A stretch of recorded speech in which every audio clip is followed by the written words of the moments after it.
let no one say when he is tempted, I am tempted by God. God does not solicit anybody to do something that lacks in character. And that's your word evil there, lacking in character. As a matter of fact, God can't even be tempted to lack in character because God cannot act against who he is. He can never act in an improper way. But each one is tempted when he is drawn away by his own strong desires and enticed. And of course, that temptation then is going to come from one of our three enemies. It's either going to come from the sin nature, Satan, or the world system. Now, you may not be aware of the enemies of a Christian, and you should be, because these are where these desires are coming from to manipulate us into doing something that is contrary to what God wants. The sin nature, it deals with obviously desires that are internal that relate to the flesh. Satan, he doesn't understand your soul. He's not a soulish being. He attacks you in a rational way. Okay? He wants you to rationalize why you should do something that, well, God's not doing it, so I can do it myself. Or I don't need God to do this. I can do it myself. Okay? Or he'll cause you to be discouraged or disappointed. Well, you didn't get what you deserved. You worked so hard and you didn't get what you deserved. You didn't get the acknowledgement of that or the reward.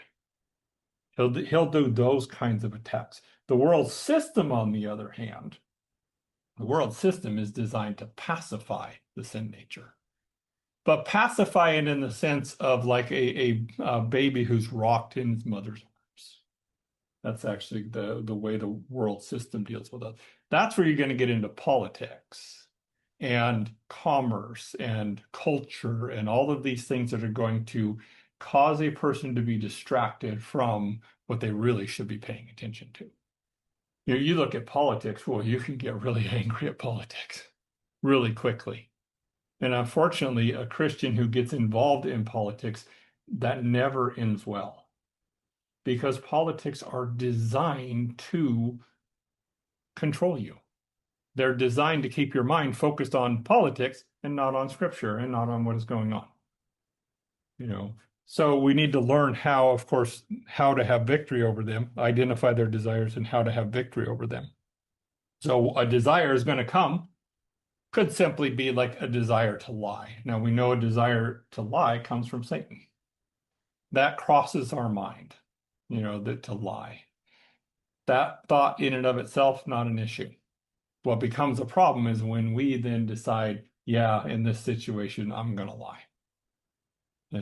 And it could be in this situation, if I tell the truth, nobody's going to listen to me. I'm just going to get fired. So I'm going to lie so that ultimately something bad doesn't come about. You've made that determination. You haven't done it. You've just made the determination. So we accept as our own desire, and then we determine to do it. This is where the trespass is at. Because this is where he talks about, says, then when desire or the strong desire has conceived. Well, conception, you have to add something to it. And now it's a determination to actually fulfill it. This is where you've trespassed. In your mind, you have actually trespassed. You are in an area where you do not belong mentally. And the problem with being in that area, because you're focused on the flesh, is what? You're going to produce sin. You might not produce that particular sin, but you have a bad frame of mind. Other ones are going to be able to creep in really easy and get through. Because if your mind's framed on spiritual things, the things from the flesh, they don't fit in that mind frame. But if your mind is over here caught in a trespass, you're not going to be paying attention to other desires that are coming in because your mind is framed in. Well, we have been given all things pertaining to life and godliness, so we're not supposed to be over there. We're not supposed to be thinking about this. This does involve an element of maturity, so don't get discouraged if you're always over there thinking about doing things and deciding you're going to do them. Get discouraged if you do them. Stop them before they become a sin. Because as you do that and as you grow and mature, you're going to be able to identify these, in especially the ones that we have a hard time with. We are given a way of escape. 1 Corinthians chapter 10, verse 13. So no temptation has overtaken, and really, I'd actually literally say has taken you, because it's not really the word overtaken. Overtaken implies that it is something that is done before the anticipated time. This is happening at that specific time. So no temptation has taken you except as such as common of man, but God is faithful, who will not allow you to be tempted beyond what you are able. Quick newsflash there. That is not, he won't allow you to be tempted where you don't want to be tempted. Okay? To the level you don't want to be tempted. That's beyond what you are able to do. And oftentimes, we don't even know where that line is. As a matter of fact, James talks about it with the testing of our faith. Now, there he's talking about the approval of our faith. The approval of our faith is very important, because then we know we're taking God at his word or we're not, and where that line is at. So here he's saying God is faithful to not allow us to be tempted beyond what we are able, and this is inherently able. But with that temptation will always give us a way of escape, that you may be able to bear it. That is, you can remain under it without actually fulfilling it, without fulfilling the desire.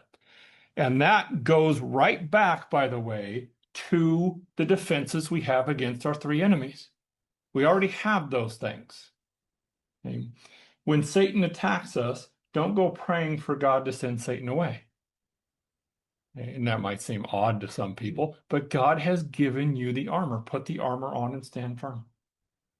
Because what happens when you put the armor of God on? Because remember that it's a mental process. Satan attacks you spiritually. He wants to mentally warp your mind so that you follow what he's doing, is really what he wants to do. So you put that on, you're solid. He's not getting through that. And he'll leave. The sin nature, you're walking by the Spirit, you can't fulfill the desires from the sin nature. You'll get them, but you're not going to actually fulfill them. They're not going to be. The world system, well, we've been crucified to the world. We don't belong to the world. So why would we, as though living in the world, be subject to its rules and regulations in the sense of how we're righteous? Touch not, taste not, things like that. Or going after the strong desires of the flesh, the strong desires of the eyes, or the pride of biological life, because that's what our sin nature uses. We use it, but we don't abuse it. God didn't want us to he didn't want to take us out of the world system, but he wants us to be apart from it in the way we actually live. So, of course, then at this point, if we have not taken the way of escape, we're going to produce a trespass. Now, we are unrighteous when we're trespassing. Unrighteousness is the bigger term. So unrighteousness starts within the mind, where all sin has a quality of unrighteousness. Now, I will say, in some of the way that our translations actually do this, it can be a little confusing, because the way they translated it is almost in reverse. Because it says all unrighteousness is sin. So in the English mind, we're like, well, then if it's unrighteous, it's sin. But that's not what the Greek is actually expressing. The Greek is saying all that has a quality of unrighteousness has a quality of sin. So the way we would properly express that in English is all sin has a quality of unrighteousness. So unrighteousness is then the bigger term. So our mind is in an unrighteous state, which is why we actually trespass. This is where conception actually happens. So over in James chapter 1 and verse 15.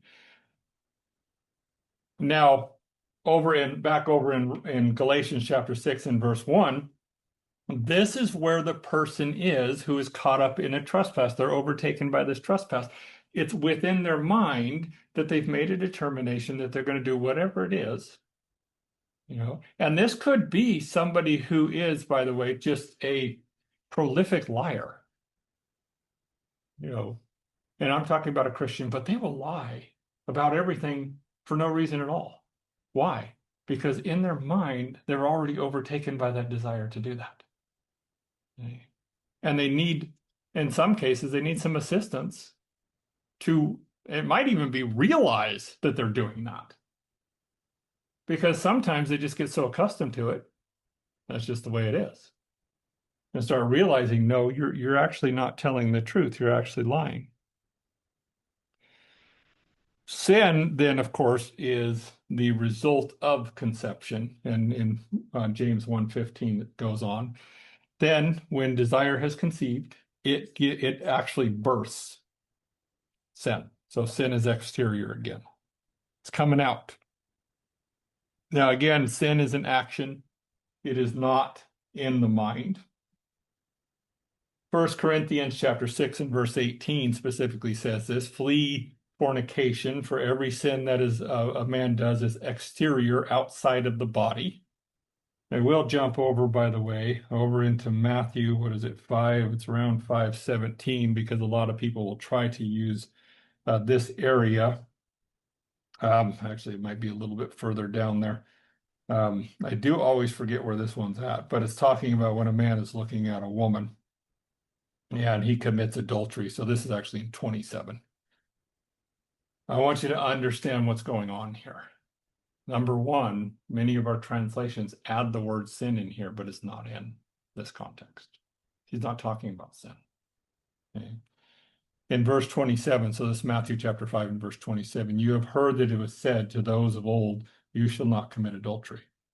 But I say to you that whosoever looks at a woman for the purpose of strongly desiring her. So he is actually looking for this purpose. He's not just looking at a woman and finding her attractive. He's looking at a woman for the intent of committing adultery. No, he's already committed adultery in his heart. He's already done this.